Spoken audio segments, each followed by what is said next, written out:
Bukhari knowledge ഫെസ്റ്റിവലിലെ വളരെ പ്രധാനപ്പെട്ട ഒരു വേദിയിലാണ് ഇപ്പോൾ നാം ഉള്ളത്. ആദരണീയരായ ഷെയ്ഖുന തെന്നല അബൂ ഹനീഫ് അൽ ഫൈലി ഉസ്താദ് അവർകൾ ബുഖാരിയുടെ എല്ലാം ആയതിനോടൊപ്പം തന്നെ കേരളത്തിൽ ഇന്ന് കാണുന്ന പണ്ഡിത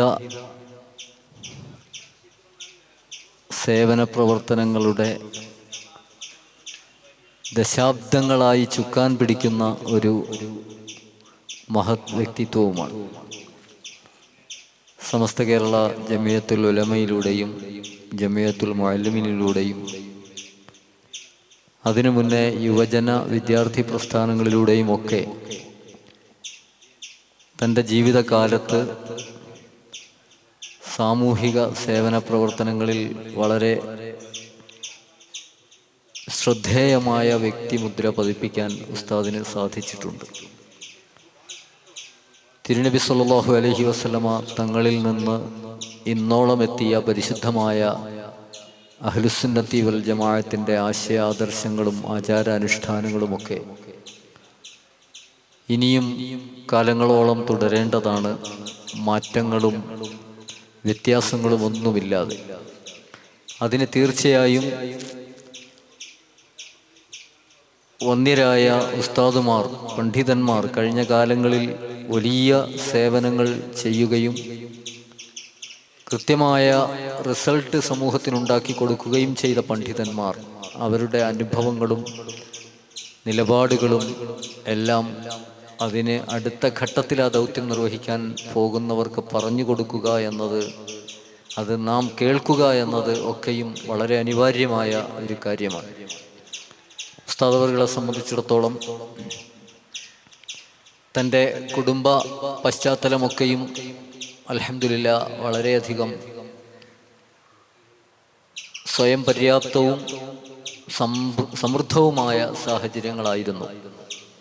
ആ ഒരു സാഹചര്യത്തിൽ നിന്നും മത വിദ്യാർത്ഥിയായി മാറുകയും മതപാണ്ഡിത്യം ആഗ്രഹിക്കുകയും സേവനങ്ങളെ സ്വയം ഏറ്റെടുത്ത് മുന്നോട്ട് പോവുകയും ചെയ്ത ഉസ്താദിനെ സംബന്ധിച്ചിടത്തോളം ഉസ്താദിൻ്റെ പഠന കാലഘട്ടത്തിലാണെങ്കിലും തുടർന്നുള്ള പ്രവർത്തന കാലഘട്ടങ്ങളിലാണെങ്കിലുമൊക്കെ നേരിട്ട പ്രതിസന്ധികളും അനുഭവിച്ച വിഷമങ്ങളും അതുപോലെ തന്നെ വ്യത്യസ്തങ്ങളായ രീതിയിലൂടെ നേടിയെടുത്ത നേട്ടങ്ങളുമൊക്കെ നമ്മോട് പങ്കുവെക്കുമ്പോൾ നമുക്ക് കൂടുതൽ ഊർജവും വളരെ വലിയ മോട്ടിവേഷനും അത് ആകും എന്നത് തീർച്ചയാണ്.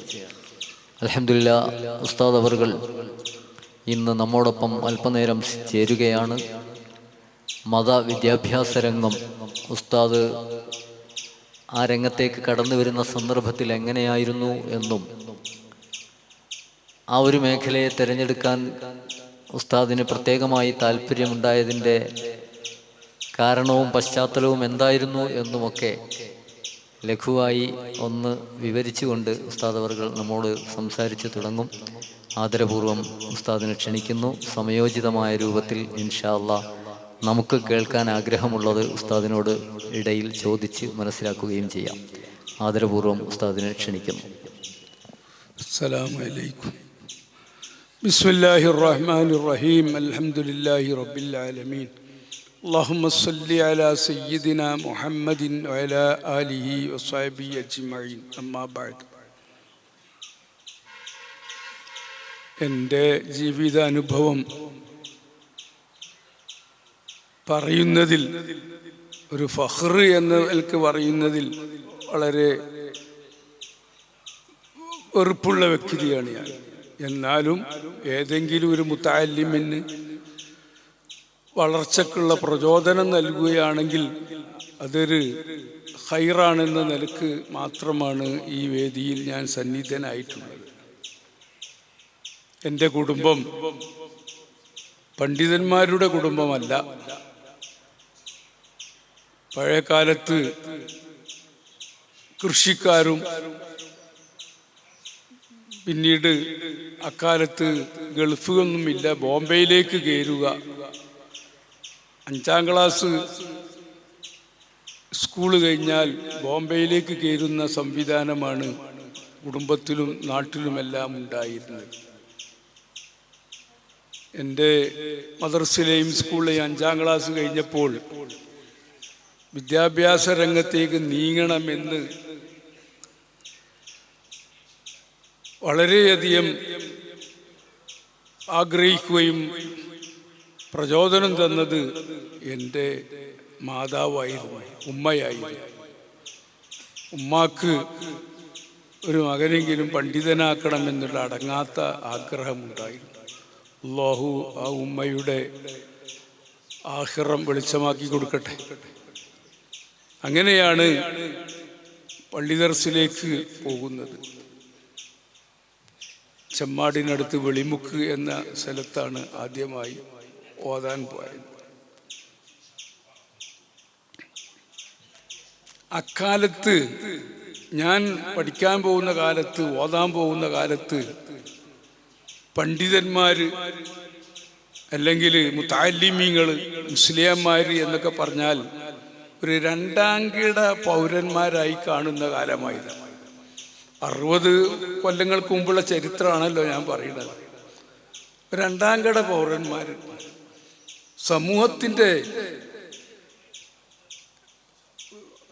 സമൂഹത്തിൻ്റെ വരുമാനവും അവരുടെ കാര്യവും സമൂഹത്തിനെ ആശ്രയിച്ചുകൊണ്ട് ജീവിക്കുന്ന ഒരു പറ്റം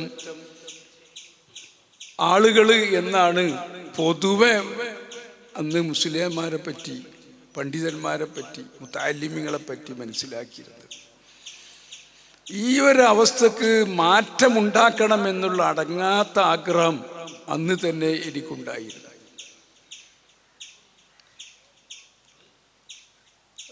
നാട്ടിലുള്ള പൈസക്കാര്, പ്രമാണിമാര്, രാഷ്ട്രീയക്കാര്, അവരൊക്കെയാണ് സമൂഹത്തിൻ്റെ നായകന്മാർ. ഇങ്ങനൊരു സാഹചര്യം ഉണ്ടായിരുന്നു. ഉദാഹരണം, ഒരു വഅള് സംഘടിപ്പിക്കുന്ന ഒരു മൈക്ക് പെർമിറ്റ് എടുക്കണം. സ്റ്റേഷനിൽ പോയി മൈക്ക് പെർമിറ്റ് എടുക്കണമെങ്കിൽ ഒരു രാഷ്ട്രീയക്കാരനെ ബസ്സിന് കാശും കൊടുത്ത് ചായയും വാങ്ങിക്കൊടുത്ത് പോലീസ് സ്റ്റേഷനിലേക്ക് പോകണം. അവർ ആശ്രയിച്ചുകൊണ്ടാണ്. എല്ലാ നിലക്കും എന്താണ്, സമൂഹത്തിനെ ആശ്രയിക്കുന്നൊരു സ്വഭാവം അക്കാലത്തുണ്ടായിരുന്നു.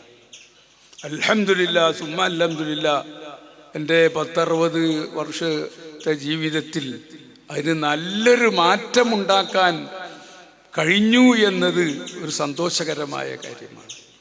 അതിൻ്റെ പിന്നിൽ പ്രവർത്തിച്ച ഏറ്റവും വലിയ ശക്തി മഹാനായ സുൽത്താനുലമ കാന്തപുരം AP ഉസ്താദ് അവർകളാണ്.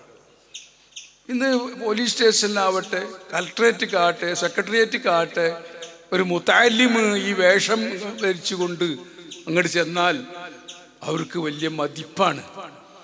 കാരണം പൊതുസമൂഹം നമ്മളെ സംബന്ധിച്ച് അങ്ങനെയാണ് മനസ്സിലാക്കുന്നത്. അവർ വേണ്ടാത്തരത്തിലോ മോശമായ കാര്യങ്ങളിലോ കളവൊന്നും പറയാത്തവരാണെന്നുള്ള വെപ്പാണ്. അപ്പൊ ഇന്നൊരു രാഷ്ട്രീയക്കാരൻ ഒരു സ്റ്റേഷനിലോ മറ്റോ കയറി ചെല്ലുന്നതിനേക്കാൾ വളരെ അംഗീകാരവും മതിപ്പുമുള്ളത് ഈ പണ്ഡിതവർഗത്തിനാണ് എന്നത് ഒരു വസ്തുത 60 വർഷത്തിൻ്റെ ഇടയിലുള്ള ശേഷമുള്ള എൻ്റെ ജീവിതത്തിൽ ഞാൻ സന്തോഷത്തോടുകൂടെ ഓർക്കുന്നൊരു വ്യക്തിയാണ്. അങ്ങനെയാണല്ലോ പണ്ഡിതന്മാരുടെ അവസ്ഥ. പണ്ഡിതന്മാർ 2ാം കിടക്കാരല്ല, ഏറ്റവും ടോപ്പിലുള്ളവരാണ് ആലിമീങ്ങൾ. അങ്ങനെയല്ലേ ചരിത്രം പറയുന്നത്?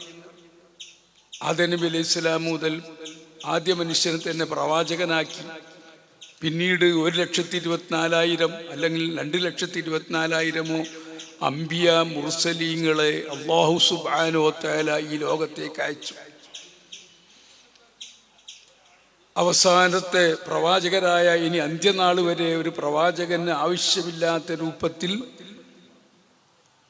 നമ്മുടെ നബി സല്ലല്ലാഹു അലൈഹി വസല്ലം അല്ലാഹു തആല അയച്ചു. ഈ പ്രവാചകത്വ പരമ്പരക്ക് പരിസമാപ്തി കുറിച്ചു. ഇനിയൊരു പ്രവാചകൻ ഇവിടെ വരാനില്ല. നമ്മൾ ആലോചിക്കണം, ആ പഴയ കാലത്ത് വർഷങ്ങൾക്ക് മുമ്പ് ഒരു ഗോത്രങ്ങളിൽ ഒരു നബിനെ അയക്കുകയാണ്, ഒരു ഭാഷക്കാരിൽ, ഒരു ദേശക്കാരിൽ, ഇങ്ങനെ വ്യത്യസ്തമായ രൂപത്തിൽ അംബിമാ മുസ്ലിങ്ങൾ ഇങ്ങനെ അയച്ചുകൊണ്ടിരിക്കണം. അള്ളാഹു എത്ര തന്ത്രജ്ഞനാണ്. നമ്മളിങ്ങനെ ആലോചിച്ചു പോകും. ഈ ശാസ്ത്രീയ യുഗത്തിൽ ഈ ലോകം മുഴുവനും തന്നെ ശാസ്ത്രം കൊണ്ട് നിറഞ്ഞ ഈ കാലഘട്ടത്തിൽ ഒരു നബിനെങ്ങാനും അള്ളാഹു തആല ഇങ്ങോട്ട് അയക്കുകയാണെങ്കിൽ ഈ നിരീശ്വരവാദികളും നിർമ്മതവാദികളും എല്ലാവരും തന്നെ സത്യത്തിനെ അവഗണിച്ചുകൊണ്ടുള്ള ഒരു അവസ്ഥ ഉള്ള ഈ കാലഘട്ടത്തിൽ ഒരു നബിനെ എങ്ങനെ അള്ളാഹ് അയക്കുകയായിരുന്നെങ്കിൽ എത്ര നന്നായിരുന്നു എന്ന് നമ്മൾ ആലോചിച്ചു പോകാറുണ്ട്. പക്ഷേ ഇനി അള്ളാഹു നബിമാരെ അയക്കുന്നില്ല. അൽയൗമ അക്മൽതു ലക്കും ദീനക്കും വഅത്മംതു അലൈക്കും നിഅമതി വറളീതു ലക്കുമുൽ ഇസ്ലാമ ദീന എന്ന നബിയുടെ ഹജ്ജത്തുൽ വദായിൽ ആ അറഫയിൽ വെച്ചുകൊണ്ട് ജബലുർ റഹ്മയുടെ തായ്വരയിൽ വെച്ചുകൊണ്ട് ഇറങ്ങിയ ആയത്താണത്. ഇന്ന് നിങ്ങളുടെ ദീനെ ഞാൻ പൂർത്തിയാക്കി തന്നു.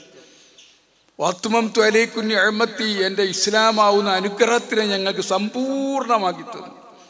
റളീതു ലക്കുമുൽ ഇസ്ലാമ ദീന, ഇസ്ലാമിനെ ദീനായിട്ട് നിങ്ങൾക്ക് ഞാൻ തൃപ്തിപ്പെട്ടു തന്നിരിക്കുന്നു. ഇസ്ലാമല്ലാത്ത മറ്റൊരു മതമോ മറ്റൊരു പ്രസ്ഥാനമോ ഇസങ്ങളിലേക്കും നാം നീങ്ങേണ്ടതില്ല. മനുഷ്യന് അന്ത്യനാൾ വരേക്കും മനുഷ്യനായി ജീവിക്കാൻ ആവശ്യമുള്ള, സംസ്കാര സമ്പന്നനായി ജീവിക്കാൻ ആവശ്യമുള്ള, മനുഷ്യന് ഉപകാരപ്രദമായ രൂപത്തിൽ ഇവിടെ ജീവിക്കാനുള്ള മുഴുവൻ കാര്യങ്ങളും ഇസ്ലാമിലൂടെ നാം സമ്പൂർണ്ണമാക്കി തന്നിരിക്കുന്നു. അത് വിട്ടേച്ചുകൊണ്ട് മറ്റൊരു ഇസങ്ങളിലേക്കോ മറ്റൊരു പ്രസ്ഥാനങ്ങളിലേക്കോ നീങ്ങേണ്ട ആവശ്യം മനുഷ്യർക്കില്ല എന്നാണ് ആ ആയത്തിൻ്റെ വിവക്ഷ. അപ്പം അമ്പിയാക്കന്മാരുടെ ചരിത്രം നമ്മൾ ചിന്തിക്കുമ്പോൾ എങ്ങനെ? അമ്പിയാക്കന്മാരുടെ ചരിത്രം ചിന്തിക്കുമ്പോൾ അവർ രണ്ടാം പൗരന്മാരൊന്നും ആയിരുന്നില്ല. ഏറ്റവും നല്ല തറവാട്ടിലും ഏറ്റവും നല്ല ഉന്നത അവസ്ഥയിലും ഏറ്റവും നല്ല വിദ്യാഭ്യാസ രംഗത്ത് ഉദിച്ചവരായിരുന്നവർ. വിശുദ്ധ ഖുർആൻ പറയുന്നുണ്ടല്ലോ മൂസ നബിയുടെ ചരിത്രം. ഫിറൗന് ഏറ്റവും വലിയ ഭരണാധികാരിയാണ്, ദൈവമാണെന്ന് വാദിക്കുന്ന വ്യക്തിയാണ്. എല്ലാം ഉണ്ടെങ്കിലും മൂസ നബി അലൈഹി സ്വലാം എന്താണ്? അന്നത്തെ ഉന്നത ബുദ്ധിജീവികളടുത്ത് ഉന്നത വ്യക്തിയായിരുന്നു. അന്ന് സിഹർ, മാരണത്തിന് വളരെ വ്യാപകമായ പ്രചാരം സിദ്ധിച്ചൊരു കാലഘട്ടമായിരുന്നു. രാജ്യം ഭരിക്കൽ തന്നെ മാരണക്കാരെന്താണോ പറയണത് അതിനനുസരിച്ചായിരുന്നു നീങ്ങിയിരുന്നത്. ആ കാലഘട്ടത്തിലല്ലേ മൂസ നബി അലൈഹി സ്വലാം ആ മാരണക്കാരെ മുഴുവനും തന്നെ പരാജയപ്പെടുത്തിക്കൊണ്ട് ഏറ്റവും വലിയ മുഅ്ജിസത്ത്, അമാനുഷ്യ ശക്തി കാണിച്ചുകൊണ്ട് അവർക്കൊക്കെ ഒതുങ്ങേണ്ടി വന്നു. ഞാൻ ചുരുക്കി പറയട്ടെ, മൂസ നബി അലൈഹി സ്വലാമിൻ്റെ കാലത്ത് ഏറ്റവും ടോപ്പിലുള്ള വ്യക്തി മൂസ നബി അലൈഹി സ്വലാമായിരുന്നു. മൂസാബിനെ മറികടക്കാൻ അവിടെ വിദ്യാഭ്യാസം കൊണ്ടോ മറ്റ് ബുദ്ധിശക്തി കൊണ്ടോ മറ്റ് കാര്യങ്ങളെ കൊണ്ടോ മുൻകടക്കുന്ന ഒരാളും ഉണ്ടായിരുന്നില്ല.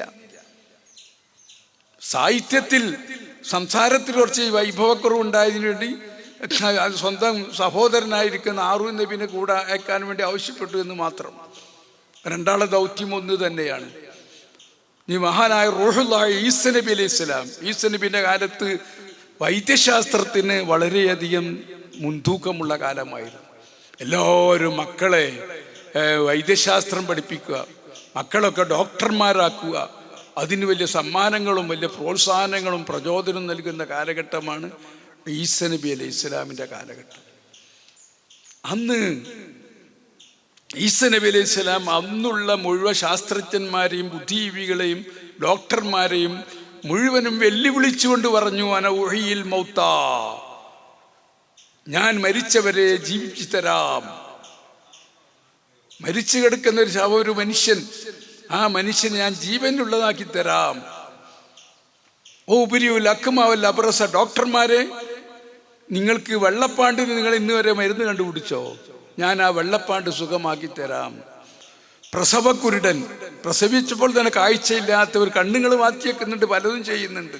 പക്ഷെ പ്രസവത്തിൽ തന്നെ കാഴ്ചയില്ലാത്ത ഒരാൾക്ക് കാഴ്ച കൊടുക്കാൻ നിങ്ങൾക്ക് കഴിയുമോ? ഞാൻ കാഴ്ച തരാം. ഭീതിനില്ല. എല്ലാം അള്ളാഹുവിൻ്റെ ഇതിന് കൊണ്ടാണ്. അപ്പൊ ഡോക്ടർമാരെ, നിങ്ങൾക്ക് കഴിയാത്ത പലതും ഞാൻ കാണിച്ചു തരാം. ആയതുകൊണ്ട് ലാ ഇലാഹ ഇല്ലല്ലാഹ് ഈസാ റസൂലുള്ളാഹ് എന്ന തത്വത്തിലേക്ക് നിങ്ങൾ വരണം. എല്ലാം കാണിച്ചു കൊടുത്തു. അന്നത്തെ വൈദ്യശാസ്ത്രജ്ഞന്മാരൊക്കെ ഈസാ നബിയുടെ മുന്നിൽ മുട്ടുകുത്തി. അപ്പോൾ അവരുടെ കൂട്ടത്തിൽ ഈസാ നബി അലൈഹി ഇസ്ലാം ഏറ്റവും ടോപ്പ് വ്യക്തിയായി, ഉന്നത വ്യക്തിയായി, എല്ലാവർക്കും ആശ്രയിക്കേണ്ട വ്യക്തിയായി. ഇങ്ങനെ മുത്തുനബി സല്ലല്ലാഹു അലൈഹി വസല്ലമയുടെ കാലത്ത് നബി സല്ലല്ലാഹു അലൈഹി വസല്ലം അനാഥനായിട്ടാണ് വളർന്നത്. സാമ്പത്തികമായിട്ട് കഴിവൊന്നുമില്ല. പക്ഷേ അല്ലാഹു സുബ്ഹാനഹു വ തആല എന്തായി, സാഹിത്യ സമ്പുഷ്ടമായ വിശുദ്ധ ഖുർആൻ നൽകിയും കൊണ്ട് ശത്രുക്കളെ വെല്ലുവിളിച്ചു. ഭൗതികമായി ചിന്തിക്കുമ്പോൾ നിങ്ങളൊക്കെ ഉന്നതന്മാരായി തോന്നുന്നുണ്ടെങ്കിലും സാഹിത്യ സമ്പുഷ്ടമായ വിശുദ്ധ ഖുർആൻ ഓതിക്കൊടുത്തുകൊണ്ട് അവരെ വെല്ലുവിളിച്ചു. സാഹിത്യകാരന്മാരെ, ബുദ്ധിജീവികളെ എന്ന് പറഞ്ഞുകൊണ്ട് വെല്ലുവിളിച്ചു. അവസാനം വിശുദ്ധ ഖുർആന്റെ വെല്ലുവിളിക്ക് ഇന്നും തന്നെ മറുപടി കൊടുക്കാൻ കഴിയാതെ സാഹിത്യ സാമ്രാട്ടുകളൊക്കെ തലകുനിക്കുന്ന ഒരവസ്ഥയാണ് ഉണ്ടായത്. അപ്പം ചുരുക്കി പറഞ്ഞാൽ, ഓരോ പ്രവാചകന്മാരും വരുമ്പോൾ അന്ന് സമൂഹത്തിൽ ഏറ്റവും ആകർഷണീയമായ, ഏറ്റവും ടോപ്പായ വിഷയം എന്താണോ അതിൽ ഉന്നതി വരുത്തിക്കൊണ്ടാണ്. റസൂലുള്ളാഹിന്റെ കാലത്ത് സാഹിത്യത്തിന് സ്ഥാനമുള്ളതാണ്. ആണും പെണ്ണും, സ്ത്രീ പുരുഷ വ്യത്യാസമില്ലാതെ എല്ലാവരും സാഹിത്യകാരന്മാരാണ്. ലോകാടിസ്ഥാനത്തിലുള്ള സാഹിത്യ ഗ്രന്ഥങ്ങൾക്ക് ഓരോ വർഷവും കഅബത്തിന്റെ കില്ലയിൽ കെട്ടിത്തൂക്കുകയാണ് ആ പുസ്തകം. ആ കൊല്ലം അവാർഡ് കിട്ടിയ പുസ്തകം. അങ്ങനെ സാഹിത്യത്തിൽ അങ്ങേയറ്റത്ത് കാലം ശ്രദ്ധ ചെലുത്തിയിരുന്ന കാലമായപ്പോൾ സാഹിത്യത്തിൽ മുൻനിർത്തിക്കൊണ്ട് നബി സല്ലല്ലാഹു അലൈഹി വസല്ലമയെ ഉന്നത വ്യക്തിത്വത്തിന്റെ ഉടമയാക്കി. ചുരുക്കം വിശുദ്ധ ഖുർആൻ പരിശോധിച്ച് നോക്കിയാൽ നമുക്ക് മനസ്സിലാക്കാൻ കഴിയും, പ്രവാചകന്മാര് വളരെ ലളിതമായ രൂപത്തിൽ നിന്ന് വളർന്നു വന്ന് ഉന്നതി പ്രാപിക്കുന്നവരായിരുന്നു എന്ന്. ആയും തന്നെ പ്രൗഢിയോടെ വന്നവരല്ല, ഒക്കെ ചെറുതായി വളർന്ന് അങ്ങനെ ഉന്നതിയിലെത്തിയവരാണ് പ്രവാചകന്മാർ. അല്ലാഹു സുബ്ഹാനഹു വ തആല നബിമാരെ ഇന്ന് അയക്കുന്നതിന് പുതിയ നബിനെ ഇവിടെ അയക്കുന്നുമില്ല. റസൂൽ പറഞ്ഞു, അൽ ഉലമാഉ വറസത്തുൽ അംബിയാ. ആലിമീങ്ങൾ പണ്ഡിതന്മാരുടെ അനന്തരാവകാശികളാണ്. ഇന്നിവിടെ പുതിയ നബിയൊന്നും വരാനില്ലല്ലോ. അപ്പൊ ഈ അത്യാധുനിക കാലഘട്ടത്തിൽ സമൂഹത്തിനെ നയിക്കേണ്ടത്, സമൂഹത്തിന്റെ മുൻനിരയിൽ നിൽക്കേണ്ടത് ആലിമീങ്ങളാകുന്നു. ആലിമീങ്ങളാണ്. അപ്പൊ ആലിമ് രണ്ടാം കിട പൗരനായാൽ പറ്റൂല്ലോ. ആലിമീങ്ങളൊക്കെ ഒന്നാം കിട പൗരന്മാര് തന്നെ ആവണം. ഇങ്ങനെ ഒരു ചിന്ത എന്നെ ചെറുപ്പത്തിൽ തന്നെ അലട്ടിയിരുന്നു. വിശുദ്ധ ഖുർആനും ഹദീസൊക്കെ പഠിച്ച പണ്ഡിതന്മാര് ഇവിടുത്തെ ഭൗതികന്മാരെ മുന്നിൽ, അല്ലെ രാഷ്ട്രീയക്കാരുടെ മുന്നിൽ എന്തായി ചെറുതാവാൻ പറ്റുകയില്ല. അവരെക്കാളൊക്കെ ഉയർന്നു നിൽക്കുന്ന ആളുകൾ തന്നെ ആവണം. എൻ്റെ കുടുംബത്തിൽ നിന്ന് ഓതാൻ പോണവരൊന്നും ആരുമില്ല. വാസ്തവത്തിൽ എൻ്റെ അമ്മാവന്മാരും എൻ്റെ ഉപ്പ വരെ എന്തായി അന്ന് ഓതാൻ പോകുന്നതിലേക്ക് വൈമനസ്യം കാണിച്ചവരാണ്. എന്തിനാണ് ആരാൻ്റെ ചോറ് തിന്നാൻ പറഞ്ഞേക്കണെന്നുള്ള ചിന്തയായിരുന്നു അവർക്കുള്ളത്. ഉമ്മാൻ്റെ നിർബന്ധമാണെന്ന് ഞാൻ പറഞ്ഞല്ലോ. അങ്ങനെ അന്ന് എനിക്കൊരു ചോദ്യം ഉണ്ടായി.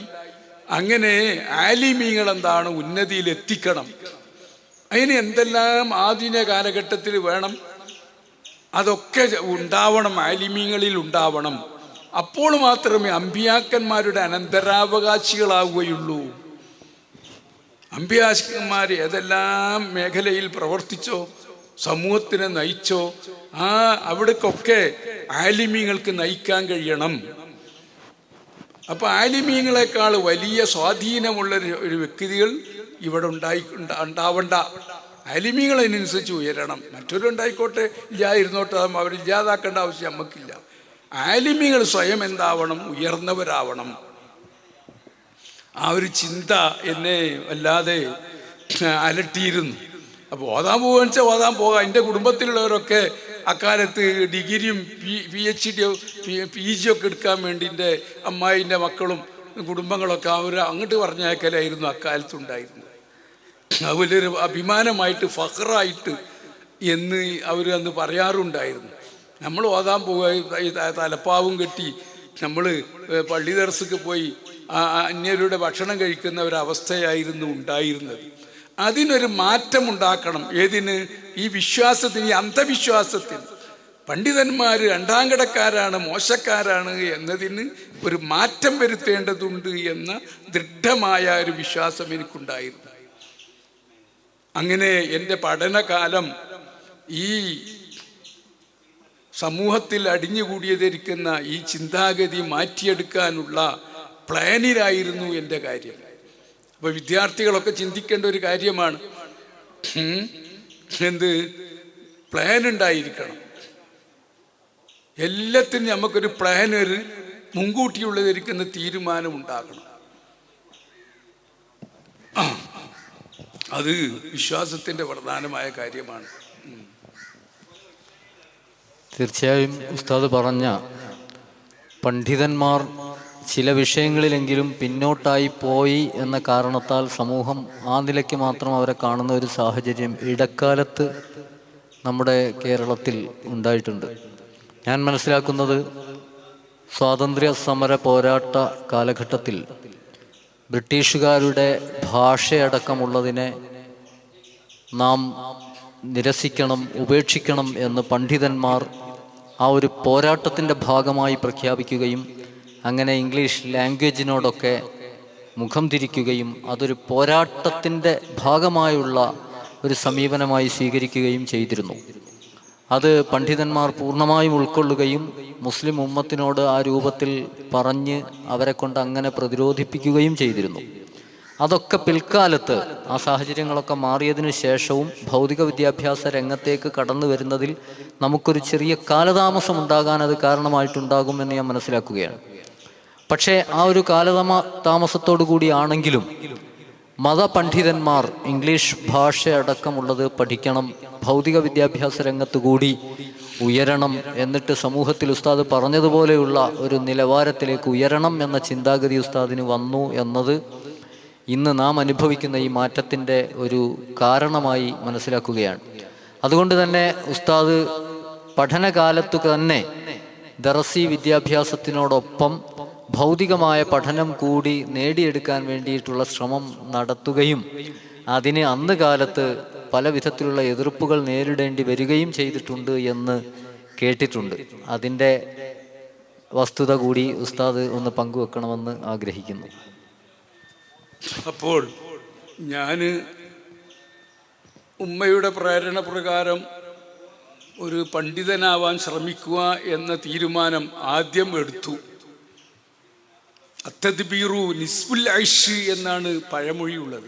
അത്തദ്ബീറു നിസ്ഫുൽ ഐഷ്, പ്ലാനിങ് ജീവിതത്തിൻ്റെ പകുതി ഭാഗമാണ്. എന്തിനും നമുക്ക് പ്ലാനിങ് വേണം. ഒരു പ്ലാനോടുകൂടെ നമ്മൾ ജീവിക്കണം. കുത്തഴിഞ്ഞ് ധരിക്കുന്ന കണ്ടതൊക്കെ ചെയ്യുക, കണ്ടോടത്തൊക്കെ പോവുക, കണ്ടതൊക്കെ വായി, അങ്ങനെ പറ്റൂല. അത്തദ്ബീറു നിസ്ഫുൽ ഐഷ്, ജീവിതത്തിൻ്റെ പകുതിയാകുന്നു പ്ലാനിങ്. അതിൻ്റെ അടിസ്ഥാനത്തിൽ തന്നെ അപ്പം ആലിമാവുക എന്ന് വെച്ചാൽ അതിൻ്റെ ആലിമിയുള്ള രൂപത്തിലെത്തുക. ആലിമാവുക എന്നുള്ള അള്ളാഹുവിൻ്റെ തൗഫീഖാണ്. അങ്ങനെ വന്നപ്പോൾ പിന്നെ ഈ ഇന്ന് ആലിമീങ്ങൾ അനുഭവിക്കുന്ന അവസ്ഥയിൽ ഒരു മാറ്റമുണ്ടാക്കണം. അത് എൻ്റെ സ്വന്തം ജീവിതത്തിലെങ്കിലും ഉണ്ടാക്കണം എന്ന് എനിക്ക് ദൃഢമായി ആലോചന ഉണ്ടായി. അങ്ങനെയാണ് പല ദർസുകളും പഠിച്ചു. അവസാനം തിരൂരങ്ങാടി പള്ളിയിൽ, അവിടുത്തെ വലിയ പള്ളിയിൽ തന്നെ 3-4 വർഷത്തോളം അവിടെ ജീവിച്ചു.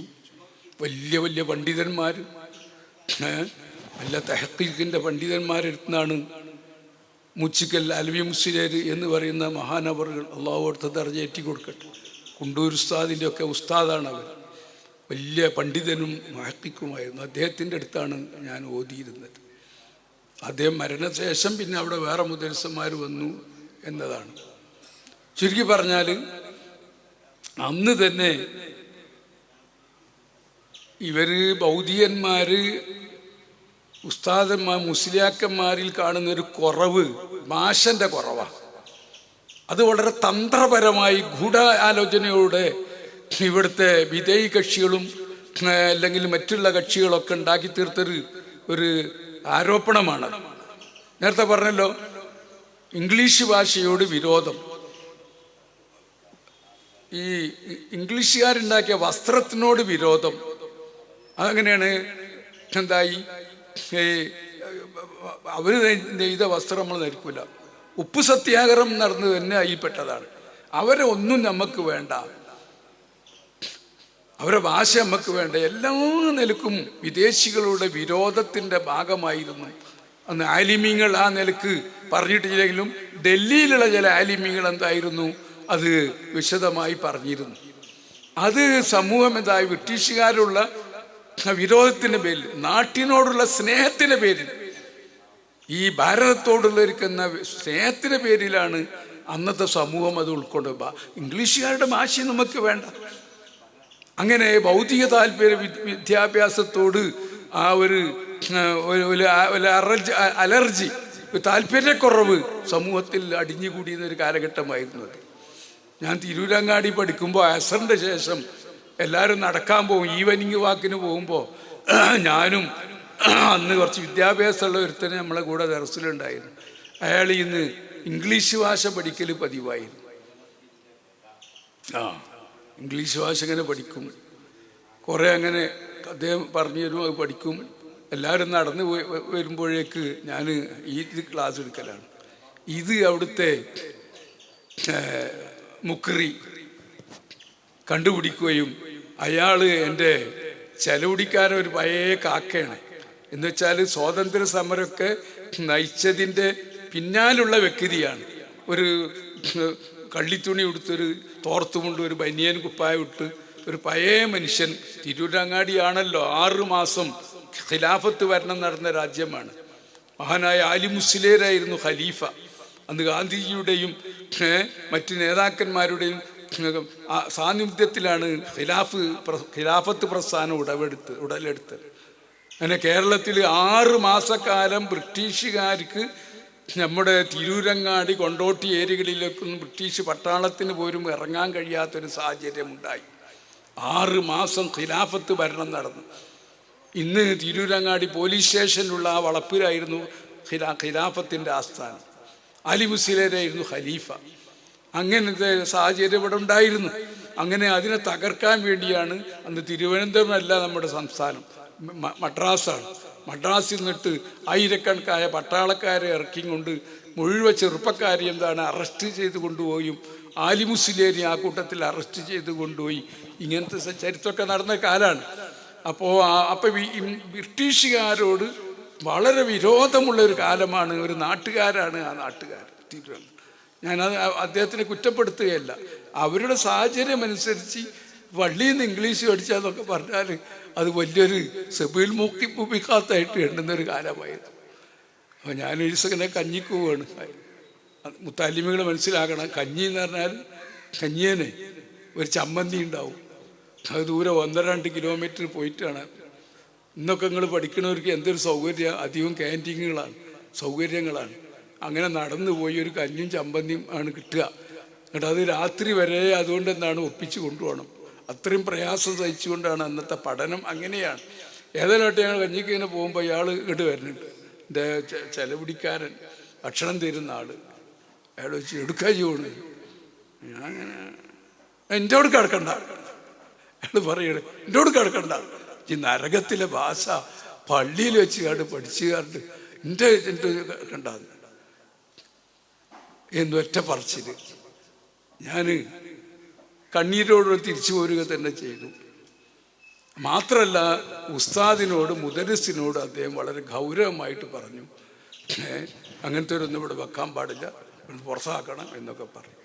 രാത്രി ഉസ്താദ് വിളിച്ച് പറഞ്ഞു. ഉസ്താദ് ഇങ്ങനത്തെ പണ്ഡിതന്മാർക്ക് പുരോഗതി വേണം എന്നതിലൊക്കെ താല്പര്യം കാണിക്കുന്ന ആൾ തന്നെയാണ്. കെ മുഹമ്മദ് മുസ്ലിയാരെന്ന് പറയും. പുത്തപ്പള്ളി അറബി കോളേജിലെ പ്രിൻസിപ്പാളൊക്കെ ആയിട്ടാണ് മൂപ്പര് വഫാത്തായി പോയിട്ടുണ്ട്. അള്ളാഹു ആഖിറം വെളിച്ചാക്കട്ടെ. ഉസ്താദിന് താല്പര്യം, ഇയാൾ ദർസ് പൊളിക്കും, 5 നേരം ജമാഅത്തിന് വരുന്ന ആളാണ്.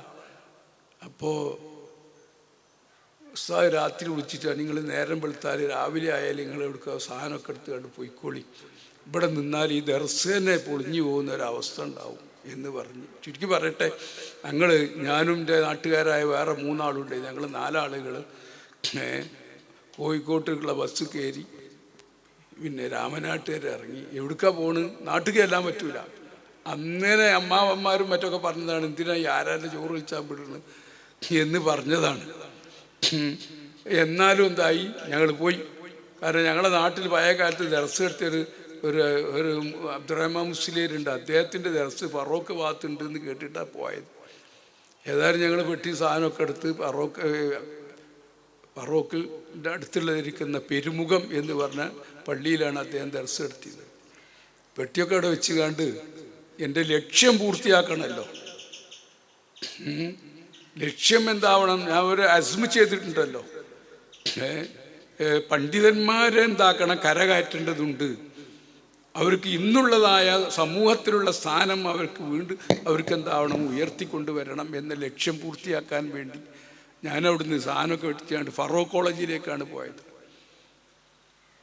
മദീനത്തുൽ അറബി കോളേജിൽ ചേർന്ന് എന്ന് പറയാം. 2 ദിവസം അവിടെ ഒന്നും ചെയ്തു. 2 ദിവസം ക്ലാസ്സിലൊക്കെ കൂടി. അവിടുത്തെ ആ വേഷവും കോലും ചെയ്യലും ആ രൂപെല്ലാം കൂടി കണ്ടപ്പോൾ എനിക്ക് ദഹിച്ചില്ല. അങ്ങനെ ഉണ്ടായത്. അൽഹംദുലില്ലാ, അള്ളാഹ് എന്നെ കാത്തി രക്ഷിച്ചതാണ്. അങ്ങനെ റബീഉൽ അവ്വലിലാണ് ഇപ്പോൾ സംഭവം. റബീഉൽ അവ്വൽ കഴിഞ്ഞ് റമദാൻ വരെ പെരുമോത്തുള്ള ദർസിൽ തന്നെ ഒപ്പിച്ചു. ഇനി കേരളത്തിൽ ഏറ്റവും നല്ലൊരു സ്ഥാപനം ഏതാണെന്ന് അന്വേഷിച്ചു. എൻ്റെ ലക്ഷ്യത്തോട് യോജിക്കണ സ്ഥാപനങ്ങളൊക്കെ നല്ലത് തന്നെയാണ്. ഇംഗ്ലീഷും ഉറുദും അറബിയും ഭാഷയൊക്കെ പഠിപ്പിക്കണ ഒരു സ്ഥാപനം കൂടി ആവണം എന്ന് മനസ്സിലാക്കിയിട്ട് അന്ന് പൊന്നാനിയിലുള്ള മഅൂനത്തുൽ ഇസ്ലാം അറബി കോളേജാണ് അതിലേറ്റവും മുൻപന്തിയിലുണ്ടായിരുന്നു.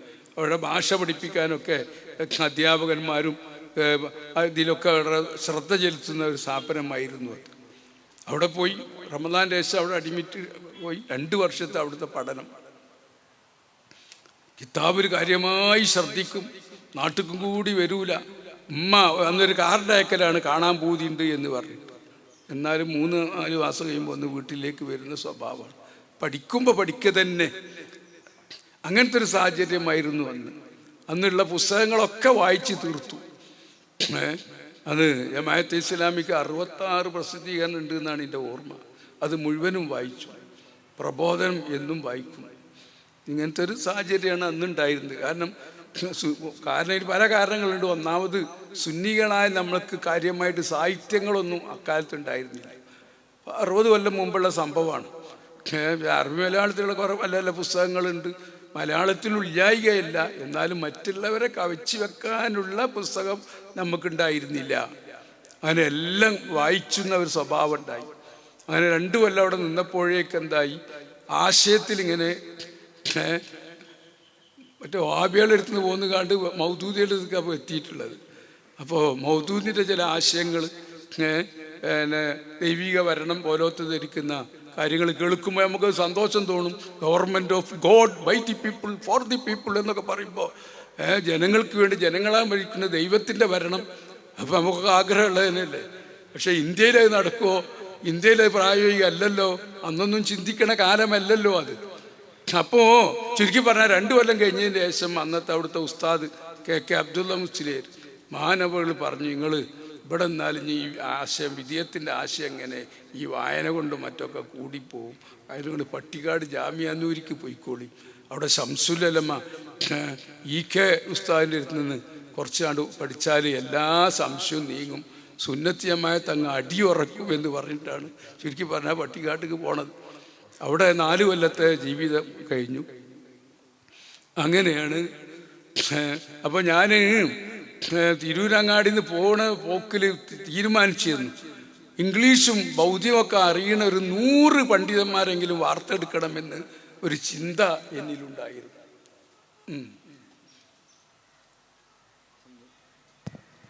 അൽഹംദുലില്ലാഹ്, കേരളത്തിൽ ഇന്ന് കാണുന്ന ഈ മാറ്റത്തിലേക്ക് നയിച്ച ഒരു ചിന്തയുടെ തുടക്കമാണ് ഉസ്താദ് ഇവിടെ പറഞ്ഞത്.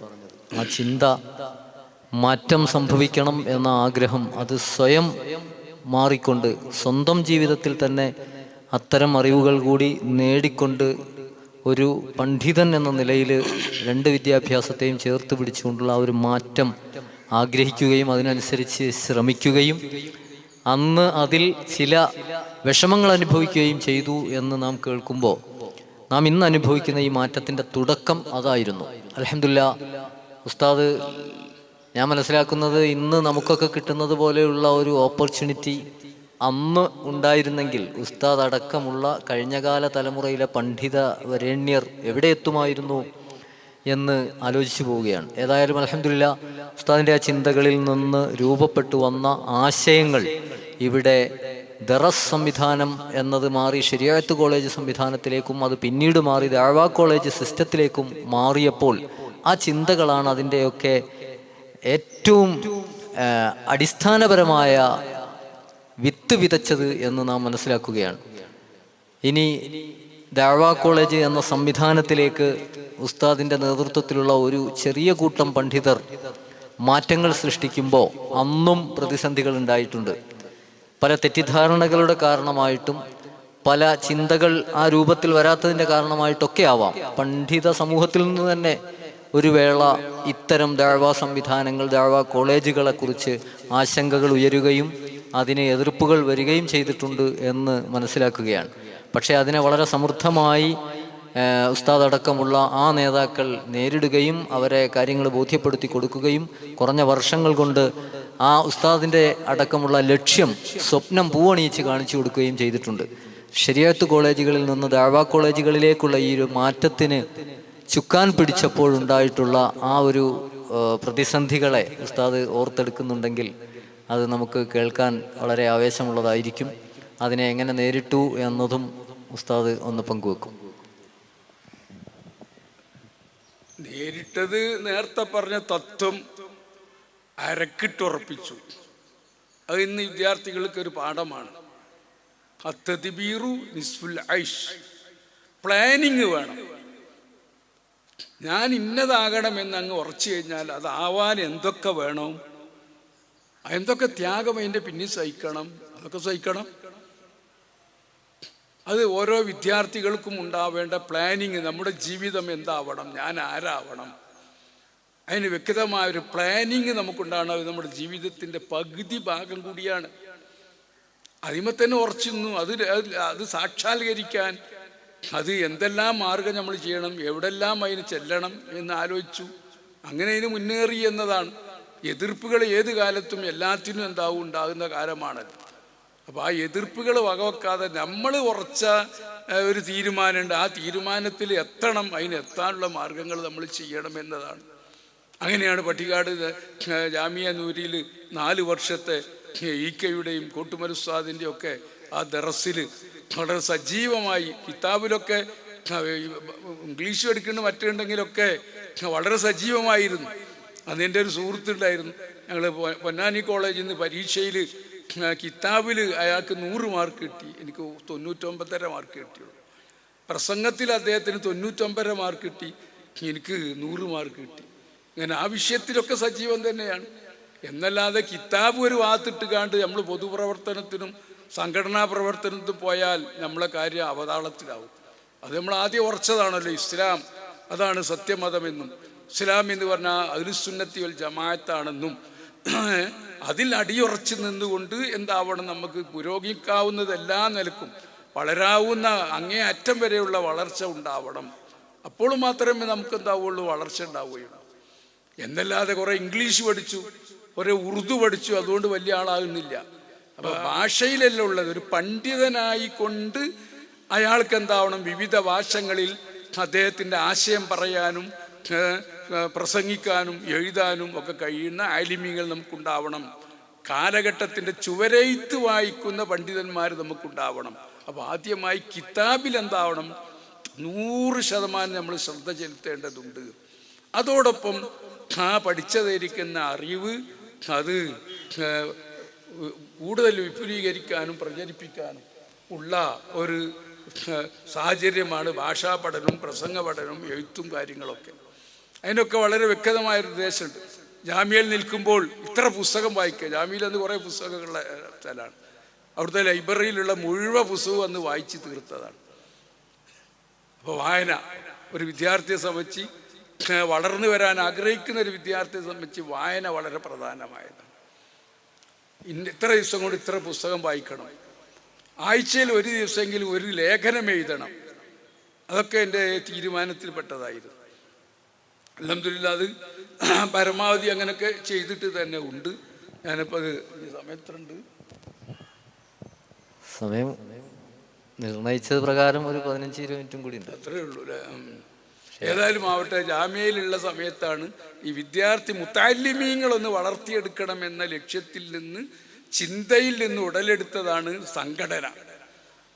1971 കാലത്ത്, 69-ലാണ് ഞാൻ ജാമിയ നൂരിൽ ചേരുന്നത്. 71 കാലത്ത് എന്തായി, അവിടുത്തെ വിദ്യാർത്ഥി സംഘടന നൂറുൽ ഉലമ സ്റ്റുഡൻസ് അസോസിയേഷൻ അതിലൊരു ചർച്ച അവതരിപ്പിക്കുകയുണ്ടായി. സുന്നി വിദ്യാർത്ഥികൾക്കൊരു സംഘടന വേണം, സംഘടിച്ചുകൊണ്ട് മുന്നേറിയെങ്കിൽ മാത്രമേ എന്താവുള്ളൂ, നമ്മുടെ യശസ് നമുക്ക് നിലനിർത്താൻ കഴിയുകയുള്ളൂ. ശരിക്കും പറഞ്ഞാൽ സുന്നി വിദ്യാർത്ഥികൾ സംഘടന വേണം എന്ന തീരുമാനം അന്ന് അവിടെ തീരുമാനമെടുത്തു. 71-ലാണ്. അങ്ങനെ ഏതൊരു പുതിയ തീരുമാനം എടുത്താലും അഡ്വൈസറി ബോർഡിൻ്റെ അംഗീകാരം വാങ്ങണം. അപ്പോൾ ഉസ്താദന്മാരോട് ചോദിക്കാൻ വേണ്ടി 3-4 ആൾ അധികാരപ്പെടുത്തി. അതിൽപ്പെട്ട ഒരുത്തരാണ് ഈ ഉള്ളവർ.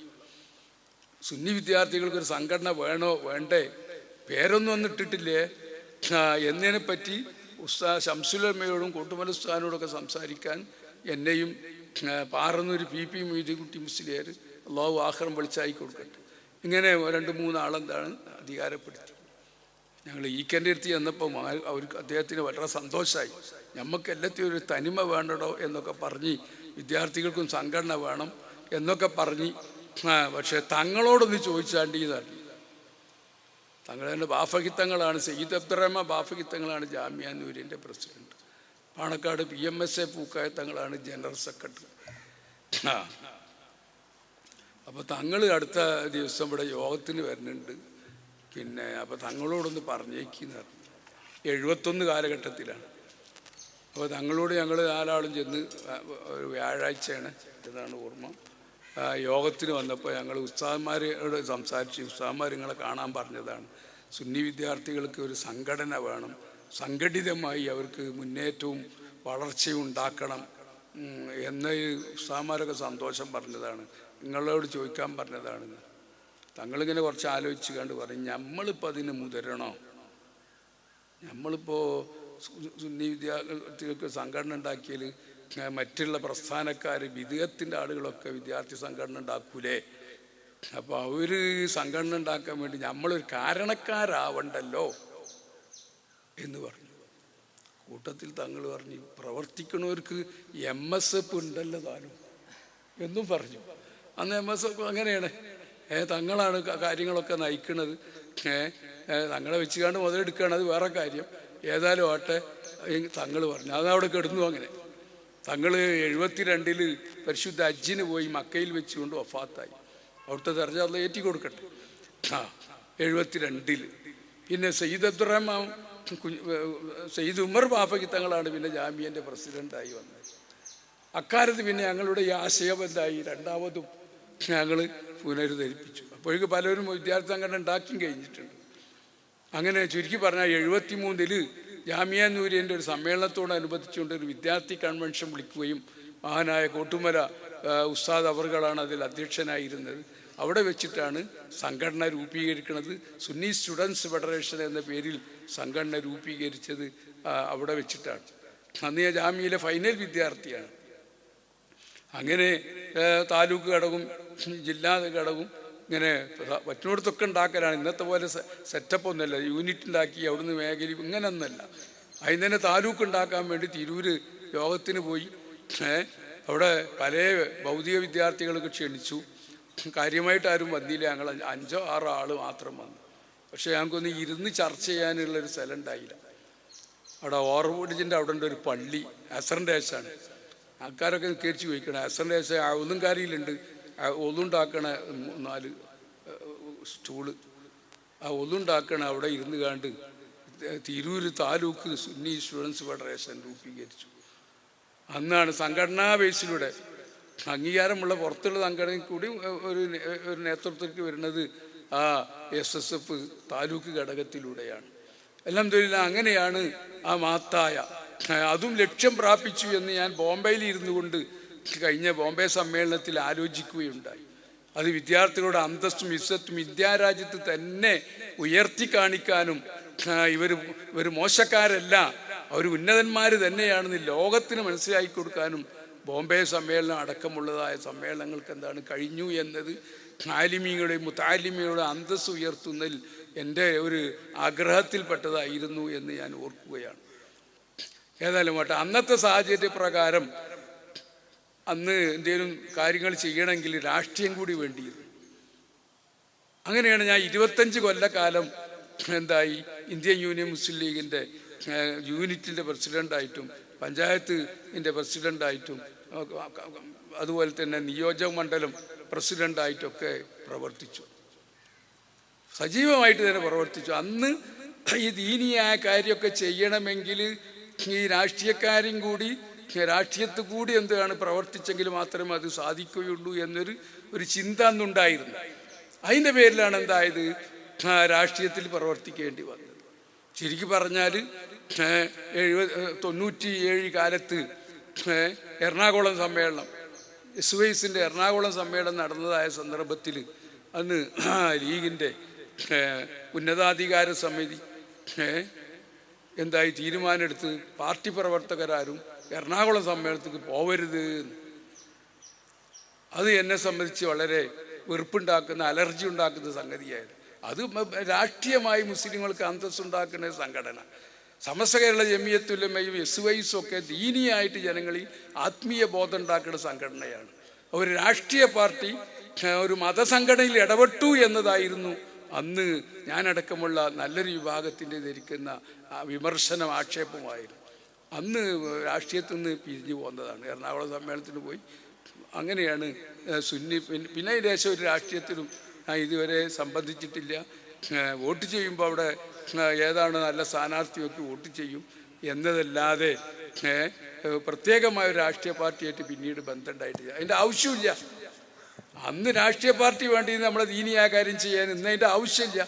ഇന്ന് സുന്നികളായി നിന്നുകൊണ്ട് തന്നെ നമുക്ക് സംഘടിച്ചു കൊണ്ടെന്താണ് നമ്മൾക്കുള്ളതിരിക്കുന്ന സമൂഹത്തിൻ്റെ അന്തസ്സും ഇസ്സത്തും ഉയർത്തിപ്പിടിക്കാൻ നമുക്ക് കഴിയുന്ന ഒരു സാഹചര്യത്തിൽ അല്ലാഹു സുബ്ഹാനഹു വ തആല എത്തിച്ചിട്ടുണ്ട്.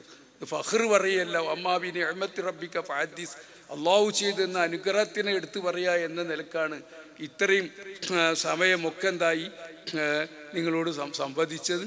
ഇനിയും അതിനോട് ബന്ധപ്പെട്ട പല കാര്യങ്ങളും പറയാനുണ്ട്. ആയതുകൊണ്ട് വിദ്യാർത്ഥികൾ എന്താവണം, നിങ്ങൾ ആദ്യം ഒരു ലക്ഷ്യത്തിലെത്തണം. ഞാൻ ഇറങ്ങിത്തിരിച്ചതിരിക്കുന്ന മാർഗം അത് പൂർത്തീകരണമാക്കണം. ഒരു ബിരുദ ഒരു സഖാഫിയോ അല്ലെങ്കിൽ ബാക്കവിയോ അല്ലെങ്കിൽ ബുഖാരിയോ അത് പൂർത്തിയാക്കണമെന്ന് അതിന് എന്ത് ത്യാഗം സഹിച്ചാലും മുന്നിലുണ്ടാവണം എന്ന ഒരു ദൃഢനിശ്ചയം ഉണ്ടാവുകയും പഠിക്കണ കാലത്ത് പഠനത്തിൽ മാത്രം മുഴുകുകയും അതിലെന്താണ് പൂർണ്ണത പ്രാപിക്കുകയും ചെയ്യുക. പിന്നീട് അന്നത്തെ പണ്ഡിതന്മാർക്ക് ഞാൻ പറഞ്ഞല്ലോ കുറച്ചൊരു 2ാം സ്ഥാനം ഉണ്ടായിരുന്നു.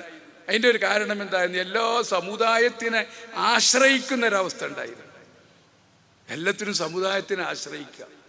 വീടുണ്ടാക്കണമെങ്കിൽ, കല്യാണം കഴിക്കണമെങ്കിൽ, മോളെ കെട്ടിക്കണമെങ്കിൽ എല്ലാത്തിനും സമുദായത്തിൻ്റെ എന്താണ് കാക്കുന്ന എല്ലാ ആലിമീങ്ങളും നല്ല ഒട്ടുമുക്കാലും ആലിമീങ്ങൾ ഒരു മഹലിൽ നിന്നാൽ എല്ലാം സമുദായത്തിനെ ആശ്രയിച്ചു കൊണ്ടുള്ള അവസ്ഥയായിരുന്നു.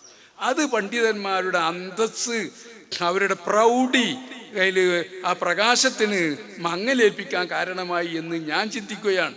ആ ചിന്ത ചിലപ്പോൾ ശരിയാണോ അല്ലേ എന്ന് എനിക്കറിയില്ല. അതിൻ്റെ പേരിൽ തന്നെ ഞാൻ പഠിക്കണ കാലം മുതൽക്ക് തന്നെ ഞാനൊരു കച്ചവടക്കാരനാണ്. ഇപ്പോഴും ഒരു വ്യവസായിയാണ്, രാഷ്ട്രീയക്കാരനാണ്, ആലിമാണ്, വഴുത് അറിയാൻ പോകുന്നുണ്ട്. അതോടെ തന്നെ എന്താണ് സ്വന്തം കച്ചവടങ്ങൾ, ഏത് നമ്മളെ പ്രവർത്തനത്തിന് മുടക്കില്ലാത്ത കച്ചവടം, അങ്ങനത്തെ പല കച്ചവടങ്ങളുണ്ട്. അത് ഇത്രയും കാലമൊക്കെ കച്ചവടം ഉണ്ടായിരുന്നു. ഫാക്ടറി 10-30 ആൾ തൊഴിലാളികൾ പണിയെടുക്കുന്ന ഫാക്ടറി ഉണ്ട്.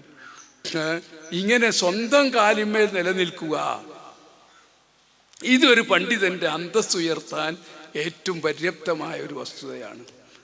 അപ്പോൾ ആലിമ്യങ്ങളൊക്കെ മുത്താലിമ്യങ്ങളൊക്കെ സമുദായത്തിൽ നമുക്ക് എന്തോ ചെറിയ ശമ്പളം കിട്ടട്ടെ കിട്ടാതിരിക്കട്ടെ, നമ്മളെ സേവനത്തിന് മുടക്കമില്ലാത്ത മറ്റു കാര്യങ്ങളിൽ ഇടപെടണം. 10 മണി വരെ മദ്രസ കഴിഞ്ഞ് പിന്നെ കിടന്നുറങ്ങുന്ന അവസ്ഥ നമ്മൾ ഒഴിവാക്കണം. അപ്പോൾ ഇന്നത്തെ കാലം അങ്ങനെയാണ്. ആലിമിൻ്റെയും ഇൽമിൻ്റെയും സ്ഥാനം മനസ്സിലാക്കിയിട്ട് എല്ലാ ജനങ്ങളെന്താകുന്നത് അധിക പേരും ആലിമികളെ കാണുന്നത്. പഴയ കാലത്ത് അങ്ങനെയല്ലായിരുന്നു. ഒരു ആലിമ എന്ന് പറഞ്ഞാൽ ബഹുമാനവും ആദരവും എന്ത് ചെയ്യാനും തയ്യാറായിരുന്നു. ഇന്ന് വേറെ കണ്ണോടുകൂടെ കാണുന്ന ഒരു കാലഘട്ടമാണ്. ആ കാലഘട്ടത്തിൽ സമൂഹത്തിനെ ആശ്രയിക്കുന്നൊരവസ്ഥ പരമാവധി നമുക്ക് ഒഴിവാക്കാൻ കഴിയണം. അപ്പോൾ മാത്രം അപ്പോൾ പണ്ഡിതന്മാർക്ക് എന്താവും, അന്തസ്സ് കൂടുന്നതാണ്, വർദ്ധിക്കുന്നതാണ്.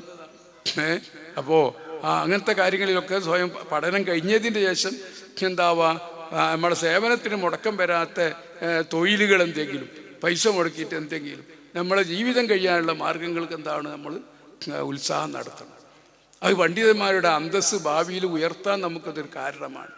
സമൂഹത്തിന് മറ്റുള്ള ഭൗതികന്മാർക്ക് മനസ്സിലാവണം നമ്മളെ ശരീരമൊന്നുമല്ല, അയാൾ വേണം അവിടെ പോകുന്നില്ല. അപ്പോൾ ഒരു അന്തസ്സും പ്രൗഢിയൊക്കെ ഉണ്ടാവും. ആയതുകൊണ്ട് ഞാൻ ചുരുക്കി പറഞ്ഞതാണ്, വിശദമായിട്ട് പറയേണ്ട ഒരു ഭാഗമാണ്. ഏതായിരുന്നാലും പണ്ഡിതന്മാരുടെ അന്തസ്സ് വളർത്തുന്നതിൽ വിദ്യാഭ്യാസ രംഗത്ത് ഉയർച്ച ഉണ്ടാവണം. ഭൗതികമായും ദീനിയായിട്ട് പിന്നെ പറയേണ്ടതില്ല, 100% കിതാബിലൊക്കെ എന്താണ് ശ്രദ്ധ ഉണ്ടാവണം. ഭൗതികമായി ഭാഷാ പഠനവും കമ്പ്യൂട്ടർ പഠനവും മറ്റു കാര്യങ്ങളൊക്കെ ഉണ്ടാവണം. സ്വയം നിലനിൽക്കാനുള്ളതിരിക്കുന്ന മാർഗങ്ങൾ എന്താണ് ചെയ്യണം.